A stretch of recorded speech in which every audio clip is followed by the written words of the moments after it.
Hello every one, എല്ലാവർക്കും എൻ്റെ ചാനലിലേക്ക് സ്വാഗതം. അപ്പോൾ ഇന്നത്തെ വീഡിയോ ഒരു ഫ്രൈഡേ വ്ളോഗാണ്. എല്ലാ ഫ്രൈഡേ ഇങ്ങനെയൊന്നുമല്ല കേട്ടോ, എന്നാലും ഇതിൽ കുറച്ച് റെസിപ്പിയും കുറച്ച് ടിപ്സും ഒക്കെ കാണിക്കുന്നുണ്ട്. അപ്പോൾ വീഡിയോയിലേക്ക് പോകാം. അപ്പോൾ ബ്രേക്ക്ഫാസ്റ്റിൽ നിന്ന് തുടങ്ങാം. ഞാൻ നെയ്പത്തലാണ് ഉണ്ടാക്കുന്നത് കേട്ടോ ഇന്ന്. അപ്പോൾ അതിന് വേണ്ടിയിട്ട് ഞാൻ അരപ്പിന് വേണ്ടിയിട്ട് തേങ്ങയും പെരിഞ്ജീരകവും ഉള്ളിയും വെച്ചിട്ടുണ്ട്. അതേപോലെ പത്തലുണ്ടാക്കാനുള്ള പൊടി പുഴുങ്ങലരി പൊടിച്ചതാട്ടോ. അതിലേക്ക് നല്ല തിളച്ച വെള്ളം ഒഴിച്ചിട്ട് അടച്ച് വെച്ച് കുറച്ച് സമയം. എന്നിട്ട് നമ്മൾ തേങ്ങ അരച്ചത് അതിലേക്ക് ചേർത്ത് നന്നായി കുഴച്ചെടുക്കുക. ചൂടോടെ തന്നെ കുഴച്ചിട്ട് മാറ്റി വെക്കാം. അപ്പോൾ ഞാൻ ഇത് പരത്തുന്നത് ഇങ്ങനെ ഒരു പ്ലാസ്റ്റിക് കവറിലാട്ടോ. പ്ലാസ്റ്റിക് കവർ ഹെൽത്തി അല്ല എന്നൊക്കെ അറിയാം, എന്നാലും ഞാൻ എളുപ്പപ്പണിക്ക് വേണ്ടി ഇങ്ങനെ ചെയ്തതാണ്. അപ്പോൾ പ്രസ്സൊന്നും ഇല്ലാത്തവർക്ക് ഇതുപോലെ ഒരു പ്ലേറ്റ് വെച്ചിട്ട് ഒന്നിങ്ങനെ അമർത്തി കൊടുത്താൽ മതി. കറക്റ്റായിട്ട് വരും, റൗണ്ടിൽ വരും, നമ്മുടെ പാകത്തിനുള്ള ഒരു തിക്നെസ്സിൽ കിട്ടും. അത് നല്ല പൊള്ളച്ചും വരും കേട്ടോ. ഇനി കവറ് ചുളിഞ്ഞ കവറായിരുന്നു, അപ്പോൾ ഞാൻ വിചാരിച്ച് പൊള്ളക്കില്ലാന്ന്. അപ്പോൾ നല്ല ബബിളായിട്ട് വന്നിട്ടുണ്ട്. അപ്പോൾ നെയ്പത്തലും ഇവിടെ റെഡിയായി. എണ്ണയൊന്നും അങ്ങനെ കുടിക്കില്ല കേട്ടോ. അപ്പോൾ അതിന് കറി എനിക്ക് തലേദിവസം രാത്രിത്തെ കറി ബാക്കി ഉണ്ടായിരുന്നു, അപ്പോൾ അതാണ് എടുത്തത്, അതുകൊണ്ട് അത് കാണിക്കുന്നില്ല. അപ്പോൾ ലഞ്ചിനുള്ള പ്രിപ്പറേഷൻ രാവിലെ തന്നെ ഞാൻ ലഞ്ചും ചെയ്യാറുണ്ടല്ലോ, നിങ്ങൾക്കറിയാമല്ലോ, മോൾക്ക് കൊണ്ടുപോകാൻ വേണ്ടിയിട്ട്. അപ്പോൾ ഇന്ന് ഞാൻ പാലക്കാടൻ ബിരിയാണിയാണ് എൻ്റെ പ്ലാനിൽ, ഫ്രൈഡേ. അപ്പോൾ അതിന് വേണ്ടിയിട്ട് ഞാനിപ്പോൾ ജീരകശാല അരി എടുത്തിട്ടുള്ളത് കേട്ടോ. പാലക്കാടൻ ബിരിയാണിക്ക് ജീരകശാല അരിയാണ് ഏറ്റവും നല്ലത്. ബസ്മതി കൊണ്ട് ഉണ്ടാക്കിയ വലിയ ടേസ്റ്റ് ഉണ്ടാവില്ല.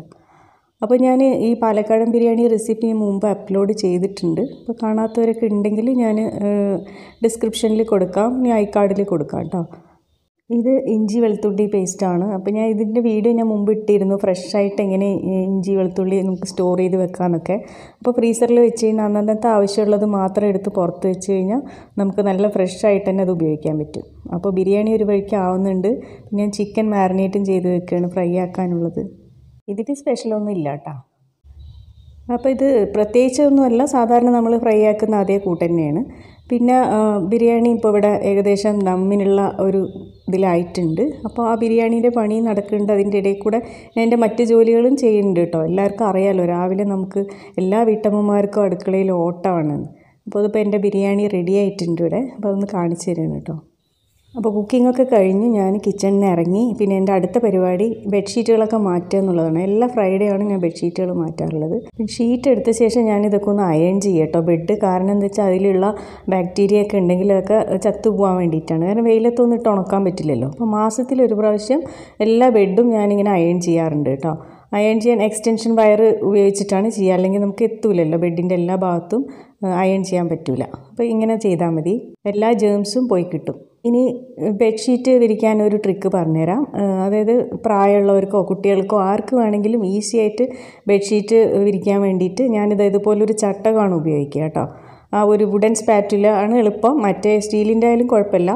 ഇതേപോലെ ഒന്ന് മടക്കി കോർണർ മാത്രം ഒന്ന് മടക്കിയിട്ട് നമ്മളിങ്ങനെ ചട്ടകം കൊണ്ട് ഇങ്ങനെ ആക്കിക്കഴിഞ്ഞാൽ പെട്ടെന്ന് തന്നെ ബെഡ്ഷീറ്റ് അതിൻ്റെ അകത്തേക്ക് നീറ്റായിട്ടിരിക്കും. ഒരു ചുളിവോ ഒന്നും ഉണ്ടാവില്ല, നല്ല ടൈറ്റായിട്ട് ഇരിക്കുകയും ചെയ്യും. നമുക്ക് ബുദ്ധിമുട്ടില്ല, ബെഡൊന്നും ഇങ്ങനെ പൊക്കമൊന്നും വേണ്ട. അപ്പോൾ കൈക്ക് വയ്യാത്തവരോ പ്രായമുള്ളവർക്കൊക്കെ ബെഡ്ഷീറ്റ് ഇങ്ങനെ ടക്ക് ചെയ്യാനൊക്കെ ബുദ്ധിമുട്ടായിരിക്കാം. അപ്പോൾ ഒരു പ്രാവശ്യം ഇങ്ങനെ ചെയ്ത് നോക്കി, പിന്നെ നമ്മൾ എപ്പോഴും ഇങ്ങനെ തന്നെ ചെയ്യുള്ളൂ. അപ്പോൾ നിങ്ങൾക്കും അതൊന്ന് ഉപകാരമായിക്കോട്ടെ എന്ന് വെച്ചിട്ട് ഞാൻ കാണിക്കാം കേട്ടോ. അത് ഞാൻ കണ്ടുപിടിച്ചതൊന്നുമല്ല, ഞാനിതുപോലെ ഒരു വീഡിയോ കണ്ടിട്ട് ചെയ്ത് നോക്കിയതാണ്. നിങ്ങളിതുപോലെ ചെയ്ത് നോക്കും, നല്ല ഈസി ആയിട്ടിരിക്കും ചെയ്യും, നീറ്റായിട്ടിരിക്കും. ഇനി ഒന്ന് ബെഡ്ഷീറ്റ് ചുളിയോ അങ്ങോട്ടും ഇങ്ങോട്ടും തൂങ്ങോ ഒന്നും ചെയ്യില്ല. അപ്പോൾ അതൊന്ന് ട്രൈ ചെയ്ത് നോക്കണം കേട്ടോ. പിന്നെ ഞാനൊരു പുതിയ പ്രോഡക്റ്റ് വാങ്ങിയത് മീഷോന്ന് വാങ്ങിയതാണിത്. ഓയിൽ നമ്മൾ വലിയ ജാറിൽ നിന്ന് ചെറിയ ബോട്ടിലേക്ക് ആക്കാൻ വേണ്ടിയിട്ട് കുറച്ച് ബുദ്ധിമുട്ടാണല്ലോ, ഫണലൊക്കെ വെച്ചിട്ട് വേണ്ടേ. അപ്പോൾ അതൊന്നും വേണ്ട, അത് ഈസി ആയിട്ട് എടുക്കാൻ പറ്റിയ ഒരു ഓയിൽ പമ്പാണിത്. ഞാൻ ഇതിൻ്റെ പ്രോഡക്റ്റ് ID കൊടുക്കാം കേട്ടോ ഡിസ്ക്രിപ്ഷനിൽ. നല്ല എളുപ്പത്തിൽ നമുക്ക് വലിയ ബോട്ടിലിൽ നിന്ന് ചെറിയ ബോട്ടിലിലേക്ക് വേഗം എണ്ണ ആക്കാൻ പറ്റും. ഇതിൻ്റെ പ്രൈസ് 185 അങ്ങനെ എന്തോ ആയിരുന്നു ഞാൻ വാങ്ങിക്കുമ്പോൾ കേട്ടോ. പിന്നെ എൻ്റെ അടുത്ത ജോലി പിറ്റേന്നത്തേക്കുള്ള ബ്രേക്ക്ഫാസ്റ്റിന് ദോശയാണ്, ധാന്യ ദോശയാണ് ഞാൻ ഉണ്ടാക്കുന്നത്. അപ്പോൾ അതിലേക്കുള്ള ധാന്യങ്ങളൊക്കെ ഞാൻ വെള്ളത്തിലിട്ട് വെക്കുക കേട്ടോ. പച്ചരിയും ഉഴുന്നും പിന്നെ എൻ്റെ അടുത്തുള്ള ഏത് ധാന്യമാണോ ഉള്ളത് അത് മതിയാവും. ചെറുപയറോ ചെറുപയർ പരിപ്പ് അങ്ങനെ ഞാൻ മസൂർ ദാൽ സോയാബീൻസ് അതൊക്കെയാണ് ഞാൻ ഇട്ടിട്ടുള്ളത്, വെള്ളത്തിലിട്ട് വെക്കുകയാണ്. അളവ് എങ്ങനെയെന്ന് വെച്ചാൽ ഉഴുന്ന് കാൽ കപ്പാണ് എടുത്തത്. അതേ അളവിൽ തന്നെ ധാന്യങ്ങളെടുത്ത് എല്ലാം കൂടെ ഒരു ഗ്ലാസ്, പിന്നെ ഒരു ഗ്ലാസ് പച്ചരിയും, അതാണ് അതിൻ്റെ ഒരു അളവ് കേട്ടോ. Told your friend you're not okay, and tell me what's wrong and why you never said you felt that way. Guess you're trying to stay strong and fake a smile until I look away. But I've known you too long. It hurts to watch your blue eyes fade to gray. അപ്പോൾ ചെറിയ ചെറിയ ജോലികൾ വേറെയുണ്ട്, അതൊന്നും കാണിക്കണില്ല. അപ്പോൾ video വലുതായി പോവും. അപ്പോൾ ഞാൻ ചുരുക്കി കാണിക്കുക കേട്ടോ. അപ്പോൾ ഇത് ഈ വൈകുന്നേരമാണ്. വൈകുന്നേര സമയത്ത് ഞാൻ മീനുകൾക്ക് ഫുഡ് കൊടുക്കാൻ വേണ്ടി വരും കേട്ടോ. അപ്പോൾ കുറച്ച് മീനുകളൊക്കെ ഉണ്ട്, കുറേയൊന്നും കാണാനില്ല. തവള എങ്ങാനും പിടിച്ചുകൊണ്ടോയെന്ന് അറിയില്ല. കുറച്ച് മീനുകളേ ഉള്ളൂ ഇപ്പോൾ. പാമ്പൽക്കുളമൊന്നും ഞാൻ കുറച്ച് നാളായിട്ട് ശ്രദ്ധിക്കാറുണ്ടായിരുന്നില്ല. അപ്പോൾ അതങ്ങനെ കുറച്ചൊരു വൃത്തിയില്ലാതെയൊക്കെ കിടക്കുന്നുണ്ട്. അപ്പോൾ പുറത്ത് ഇറങ്ങിക്കഴിഞ്ഞാലും എന്തെങ്കിലുമൊക്കെ ചെറുപണികൾ ഉണ്ടാവും. അതെല്ലാവർക്കും അങ്ങനെ തന്നെ ആയിരിക്കുമല്ലോ അല്ലേ.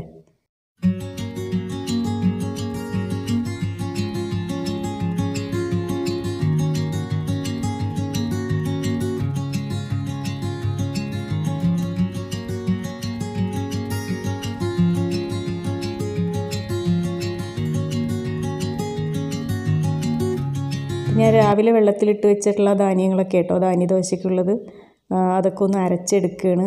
വൈകുന്നേരം എനിക്ക് മറന്നു പോയിരുന്നു ശരിക്കും. പെട്ടെന്ന് ഓർമ്മ വന്നപ്പോൾ പുറത്തുനിന്ന് ഓടി വന്നതാണ്. അപ്പോൾ ആ ദോശമാവും കൂടെ അരച്ച് വെച്ച് കഴിഞ്ഞാൽ രാവിലെ ആകുമ്പോഴേക്കും അത് നന്നായി പുളിച്ച് വരും. അപ്പോൾ ആ പണിയും കഴിഞ്ഞു. അപ്പോൾ അടുത്ത റെസിപ്പി, ഇന്നത്തെ ലാസ്റ്റ് റെസിപ്പി, അതായത് ഡിന്നറാണ്. അപ്പോൾ ഡിന്നറിന് വേണ്ടിയിട്ട് ഞാൻ മക്കറോണി ഉണ്ടാക്കുന്നു കേട്ടോ. അപ്പോൾ ഞാൻ ഷോപ്പിൽ പോയപ്പോൾ ഫ്ലോറൽ മക്കറോണി എന്നിട്ട് ഇങ്ങനെ കണ്ടു. ഫ്ലവേഴ്സും ലീവ്സൊക്കെ ആയിട്ടുള്ള കാണാൻ നല്ല ഭംഗി കണ്ടപ്പോൾ എടുത്തതാട്ടോ. സാധാരണ മക്കറോണി പോലെ തന്നെ വേവിച്ചെടുക്കേണ്ടത്. വെള്ളത്തിൽ ഉപ്പും കുറച്ച് ഓയിൽ ഒഴിച്ചിട്ട് അത് വേവിച്ചെടുക്കുക. അപ്പോൾ അതിനുള്ള ഒരു മസാല റെഡിയാക്കാം. കുറച്ച് ഓയിലും കുറച്ച് ബട്ടറും ഇട്ടിട്ടുണ്ട്. അതിൻ്റെ കൂടെ സവാളയാണ്. നമ്മൾ സാധാരണ നൂഡിൽസൊക്കെ ഉണ്ടാക്കുന്ന പോലെയും ഉണ്ടാക്കാം കേട്ടോ. അപ്പോൾ ഞാൻ ഇതിൽ കുറച്ച് സ്പൈസസൊക്കെ വേറെയാണ്. അപ്പോൾ നിങ്ങളിങ്ങനെ ഒന്ന് ഉണ്ടാക്കി നോക്കൂ ഉണ്ടെങ്കിൽ. അപ്പോൾ സവാള ഒന്ന് വഴണ്ടി വന്നു കഴിഞ്ഞാൽ ക്യാപ്സിക്കമാണ് ഇട്ടത്. റെഡ് ഇല്ലെങ്കിൽ ഗ്രീൻ ആയാലും മതി. ഗ്രീനാണ് കുറച്ചുകൂടെ ടേസ്റ്റ് കേട്ടോ റെഡിനേക്കാളും. പിന്നെ അതിലേക്ക് കുറച്ച് ടൊമാറ്റോ സോസ് ഒഴിക്കുക. അതേപോലെ ചില്ലി സോസും കുറച്ച് ഒഴിച്ച് കൊടുക്കുക. പിന്നെ സോയാ സോസും കുറച്ച് ഒഴിച്ച് കൊടുക്കുക. എല്ലാം കുറച്ച് ഒഴിച്ചാൽ മതി കേട്ടോ. ഞാൻ കറക്റ്റ് അളവ് പറയാത്തത് കൊണ്ടാണ്. നമ്മൾ എത്രയാണോ മക്കറോണി എടുക്കുന്നത് അതിനനുസരിച്ചിട്ട്. പിന്നെ കുറച്ച് കുരുമുളക് പൊടിയും ചില്ലി ഫ്ലേക്സും ഇട്ട് കൊടുക്കുക. അതേപോലെ ഞാൻ പിന്നെ ചേർക്കുന്നത് ചിക്കൻ കീമയാണ് കേട്ടോ. എൻ്റെ അടുത്ത് ഇവിടെ ഉണ്ടായിരുന്നു ഫ്രിഡ്ജിൽ, അതുകൊണ്ട് ചേർത്തു മാത്രം. ഇപ്പോൾ ചിക്കൻ ഇല്ലയെന്ന് വെച്ചാൽ മുട്ട വെച്ചിട്ടും ചെയ്യാം, അല്ലെങ്കിൽ വെജിറ്റബിൾസ് വെച്ചിട്ടും ചെയ്യാം. ആവശ്യത്തിനുള്ള ഉപ്പും ചേർത്ത് കൊടുക്കുക. അപ്പോൾ ഇതിൽ ഞാൻ ആദ്യം ആ ഓയിലും ബട്ടർ ഇട്ടപ്പോൾ വെളുത്തുള്ളി ചെറുതായി മുറിച്ചത് ഇട്ടിരുന്നു കേട്ടോ. അത് പറയാൻ മറന്നതാണ്. അപ്പോൾ നമ്മുടെ മസാലയൊക്കെ ഒന്ന് വഴണ്ടി വന്നിട്ടുണ്ട്. അതിലേക്ക് കുറച്ച് ഞാൻ പാഴ്സലിയാണ് ഇട്ട് കൊടുത്തത്. ഉണ്ടെങ്കിൽ അതിടാം, അല്ലെങ്കിൽ മല്ലിയില ഇട്ട് കൊടുക്കാം കേട്ടോ. പിന്നെ കുറച്ച് ഒറിഗാനോയും ചേർക്കുക. അപ്പോൾ ഞാൻ ചേർക്കണ സ്പൈസൊന്നും ഇല്ലയെന്ന് വെച്ചാൽ സാധാരണ നൂഡിൽസ് ഉണ്ടാക്കണം അതേപോലെ ഉണ്ടാക്കാം കേട്ടോ. അപ്പോൾ ഞാൻ ഇതൊക്കെ വെച്ച് ഉണ്ടാക്കിയപ്പോൾ നല്ല ടേസ്റ്റ് ഉണ്ടായിരുന്നു. അപ്പോൾ മക്കറോണി വെന്ത് വന്നിട്ടുണ്ട്. അത് നമുക്ക് വെള്ളമൊക്കെ കളഞ്ഞിട്ട് ഇതിലേക്ക് ചേർത്ത് ഒന്ന് മിക്സ് ചെയ്യുക.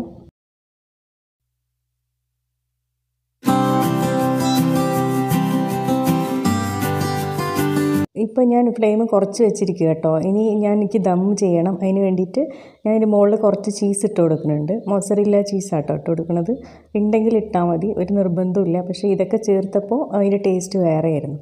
പിന്നെ ഞാൻ കുറച്ച് റെഡ് ക്യാപ്സിക്കവും പാഴ്സലിയൊക്കെ വെച്ചിട്ടൊന്ന് ഡെക്കറേറ്റ് ചെയ്യണമെന്ന് കളർഫുൾ ആക്കുകയാണ്. പിന്നെ ഫ്ലെയിം ഓഫാക്കി ഇനി ചെറിയ അടുപ്പിൽ ചെറിയ തീയിൽ വെച്ചിട്ട് ഒരു 5 മിനിറ്റ് പിന്നെ ചീസ് മെൽറ്റ് ആവണ വരെ ഒന്ന് ദം ചെയ്തെടുക്കാം. പിന്നെ ചീസ് മെൽറ്റായി കഴിഞ്ഞാൽ നമുക്ക് ഫ്ലെയിം ഓഫാക്കാം. ഇപ്പോൾ നമ്മുടെ ഫ്ലോറൽ മക്കറോണി ഇവിടെ റെഡി ആയിട്ടുണ്ട്. അപ്പോൾ എല്ലാവരും ഇത് കിട്ടുകയാണെങ്കിൽ ഒന്ന് ട്രൈ ചെയ്യുക. അല്ലെങ്കിൽ സാധാരണ മക്കറോണിയിലും ഇതുപോലെ ഉണ്ടാക്കാം കേട്ടോ. അപ്പോൾ എൻ്റെ ഇന്നത്തെ ഫ്രൈഡേ വ്ളോഗ് ഇവിടെ അവസാനിക്കുകയാണ്. വീഡിയോ ഇഷ്ടപ്പെട്ടെങ്കിൽ ഒന്ന് ലൈക്ക് ചെയ്യുക. സബ്സ്ക്രൈബ് ചെയ്യാത്തൊരു സബ്സ്ക്രൈബ് ചെയ്യുക കേട്ടോ. മറ്റൊരു വീഡിയോയുമായി വീണ്ടും കാണാം ഇൻഷാ അല്ലാഹ്. Thank you for watching.